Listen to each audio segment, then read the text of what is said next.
নমস্কার বন্ধুরা, এসে গেছি নতুন একটা ভিডিও নিয়ে। আজ এই ভিডিওটা খুবই গুরুত্বপূর্ণ।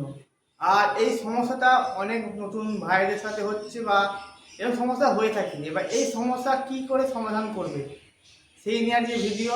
আর বাচ্চা পাখি থাকে, যেমন বাচ্চা ফুটে বেরোয় বা 2 দিন 4 দিন বাচ্চা থাকে, সেই সময় কি খাবার দেবে সেই নিয়ে আজকে আলোচনা করব। আর অবশ্যই ভিডিওটা শেষ হতে দেখো, দেখলে অবশ্যই তোমাদের উপকার লাগবে। আর উপকার লাগলে একটা লাইক, একটা সাবস্ক্রাইব, অবশ্যই একটা কমেন্ট করে দিও যে ভিডিওটা কেমন হয়েছে। শুরু করা যাক আজকের ভিডিও।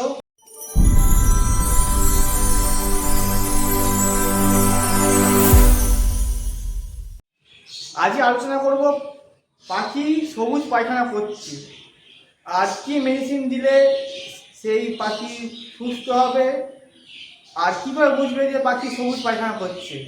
অবশ্যই লক্ষ্য করবে পাখির মলধার, যেখান দিয়ে পাখি পায়খানা করে সেইখানটা দেখতে হবে যে পাখি সেখানটা ভিজে আছে আর সবুজ সবুজ পায়খানা লেগে আছে।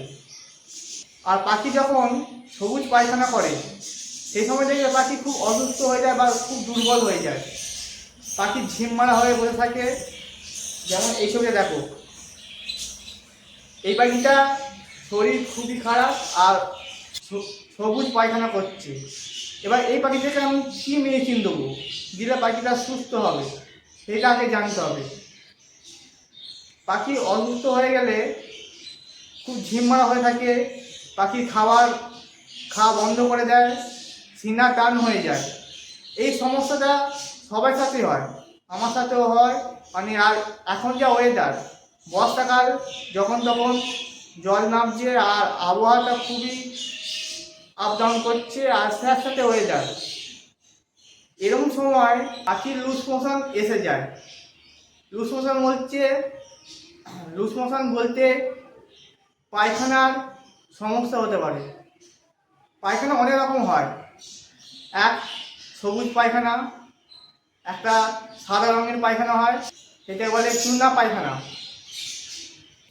এবার বলবো কি মেডিসিন দেবে দিলে পাখিটা সুস্থ হয়ে যাবে।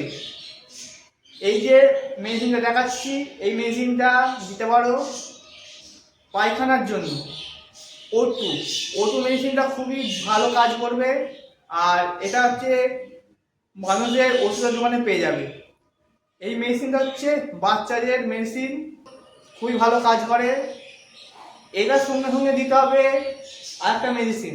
এই মেডিসিন হচ্ছে Lu-15, হজমের জন্য। আর লুজ মোশন কেন হয়? পাখির হজম সমস্যা হলে যে পাখি যে খাবারই খাচ্ছে হজম হচ্ছে না, আর বেশিরভাগ শাকসবজি খেলে লুজ মোশন হয়। এই জন্য হজমের সমস্যা হলে লুজ মোশন হয়। আর যদি পাখির খাঁচার খুব নোংরা হয়ে থাকে সেই জন্য লুজ মোশন হয়ে থাকে। তাই পাখির খাঁচা অবশ্যই পরিষ্কার পরিচ্ছন্ন রাখতে হবে। এই বর্ষাকালটা খুব সমস্যা হয়ে থাকে যে পাখিদের লুজ মোশনের। আর পাখিদের ঠিক সময় মেডিসিন না দিলে পাখি মারা যেতেও পারে। O2 মেডিসিনটা কদিন দেবে বা কীভাবে কখনটা দেবে সেটাকে জানতে হবে। O2 হচ্ছে 2 রকম মেডিসিন পাওয়া যায়, একটা হচ্ছে সিরাপ আর একটা হচ্ছে, এই 2 রকম মেডিসিন পাওয়া যায়। আর সিরাপের দামটা অনেকটাই বেশি, ট্যাবলেটটা নিতে পারো, দাম কম। আর যদি লিকুইডটা নাও, O2 লিকুইডটা যদি নাও 100 ml জলে ওই 3 থেকে 4 ফোঁটা পরপর 2 দিন দিতে হবে।